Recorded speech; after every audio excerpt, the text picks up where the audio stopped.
afternoon everyone, Tim from Bozzy Garage. Welcome back to the channel. Today what we're talking about is a bit of maintenance on a 20-year-old Mercedes Benz CLK 320. What happened is I lent my car to a friend of mine and she called me up saying that the car wouldn't drive and it was very hard to turn, and of course the drive belt had shattered or shredded.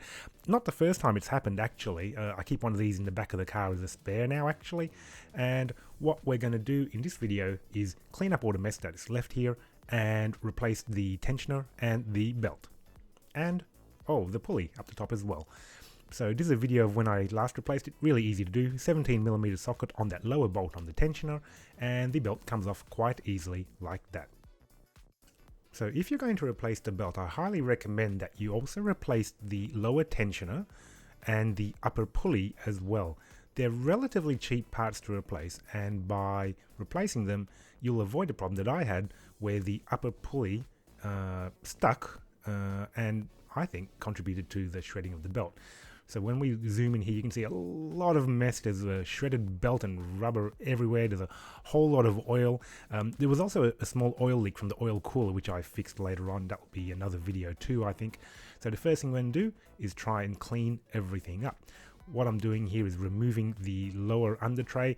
I don't recommend doing it in your garden, but I've run out of room to put it anywhere else. Give it a bit of a wash down with some oil and grease remover and let it dry while you're getting the rest of the work done too. In the car, oil and grease remover as well, plenty of elbow grease, bit of rinsing off too, and that will make the engine bay much cleaner for when we get around to replacing the belts and tensioner and pulley. Well, we may have identified the main cause of the belt failure. I reckon it might have something to do with the upper pulley here. There are 5 or 6 grooves in here. That's pretty clean. That's pretty clean.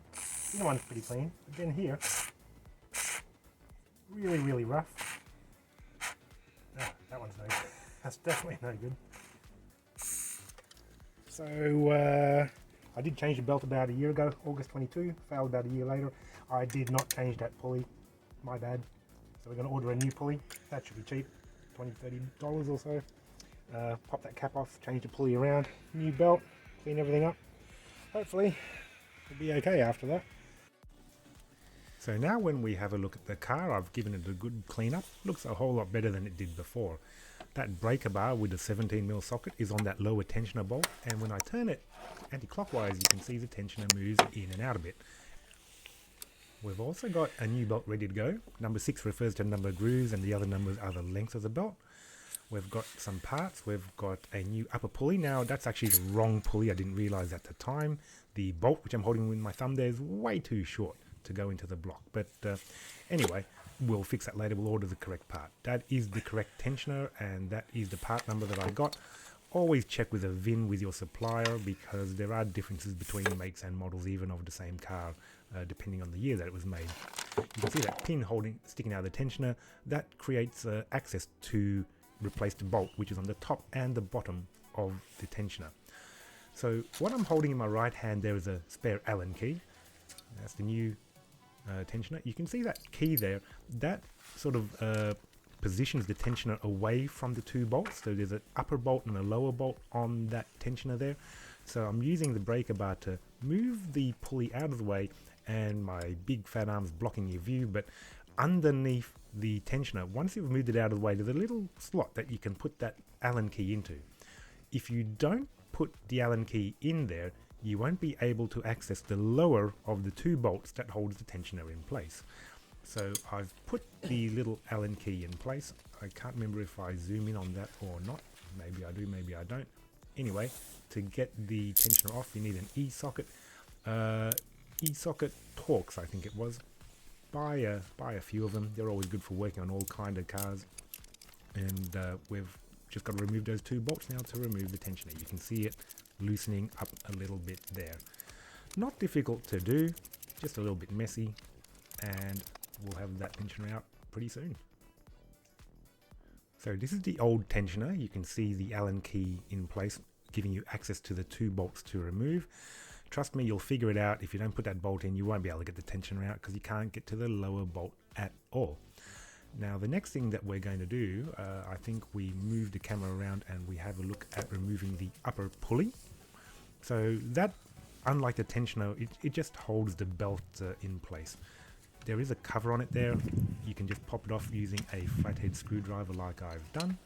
And now you get access to that central bolt to remove the upper pulley. Again, I think it's another Torx bit. I don't remember what size it is. Pretty straightforward to remove as well. Just a little bit of pressure to undo it. So bear in mind, I'm not a professional mechanic. I'm just a bloke who likes to have a go at things. And this was actually quite an easy job, I think. All you need are the right tools, and all home mechanics should have a bunch of sockets, Torx screws, security bits, all that kind of thing. They're not expensive tools to buy, particularly when you get them on, say, Amazon. I might put a link in the description below to some good tool sets that you can pick up for your own use too. Anyway, as you can see, quite easy to remove that upper tensioner there as well. Have a look at the length of the bolt that comes out with it. It's pretty long. So when I had a problem with the car, I just ordered a bunch of parts from Amazon, eBay, wherever. Turns out they sent me the wrong upper pulley. Maybe my fault if I didn't send them the VIN. Anyway, that's the old pulley on the left with the long bolt. That's the new one that I got sent to me on the right. There's a little bit of a difference in lengths. I actually tried to see if I could remove that long bolt and swap it to the new pulley, but no good. That wasn't really possible. So I ended up ordering a replacement part, double checking with the seller that I had the correct one, and they sent that over to me. So what we're doing now is putting the new tensioner in place. Again, pretty simple. It's the opposite of the removal. You've got your bolts from the original tensioner, which you swap over to the new one. The new one already has a little separator pin or Allen key, whatever, put in place, which allows you access to the two bolts there. So we tighten that up. Reasonable amount of force. You don't have to put all your weight on it, but it is important to have it secure because it does tension and hold your serpentine belt in place. Some people recommend you put Loctite on it. I certainly don't. It doesn't really require it at all. So we've got the space up the top for the upper pulley, and that is our lower tensioner all in place now. Quite important, I'll mention it now before I forget. There's a washer that comes with the new pulley. Put one on there, put another one, I don't know if you can see it, there. Greased up as well to ensure that we get plenty of free movement of the pulley. Installation of the new upper pulley, pretty straightforward. Reverse of removal. Insert the long bolt, tighten it up reasonably tight again, and that's about it.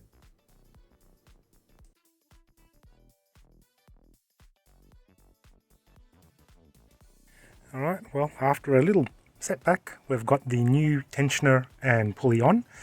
That, for this particular car, that's the correct code for the tensioner, which is that part there that we're fitted in. A couple of E-Torx bolts, one on the top, one on the bottom. And that is the new pulley. And that's the correct code for this particular car, CLK 320 2004. Again, check with your VIN. Buy from a seller that will accept returns and exchanges, of course. So yeah, now that we've greased it up, put that on, put that back on, cleaned up all the other pulleys, make sure there's no bits of shredded belt on them at all. We're going to refit a new belt. If you didn't take a photo before, that's what the belt routing looks like. The idea is to put it around all the pulleys, leaving the last one to the tensioner here. And to open up the tensioner, get yourself a 17mm socket on a little breaker bar. There we go. And that just goes down there on that 17mm bolt on the tensioner. And when you give it a little push counterclockwise, it opens up. There we go. So now the tensioner and pulley's back on, let's get the new belt in place as well. Hopefully you took a photo before you removed the belt so that you can remember which way the routing of the belt goes. Otherwise, easy enough to find diagrams on the internet. I think I put one in the video earlier or later too. Okay, last little bit now. We've routed the belt around most of the railings. We've routed the belt among most of the pulleys. And put out 17mm bolt socket on the bolt. And then we should be able to tuck this around tensioner just like that. So what you have to do now is make sure that let's see if we can zoom in on that. So what you have to do now that we've got our socket on the tensioner, we've wrapped it around there, follow the path of the belt. Make sure it is correctly seated on all the pulleys. Alright, power steering, sorry, aircon at the bottom there. Power steering is that one. You can feel it. Looks good to me. Alright, we've got our belt on. Everything seems nice and even and smooth. Let's see if we can start it up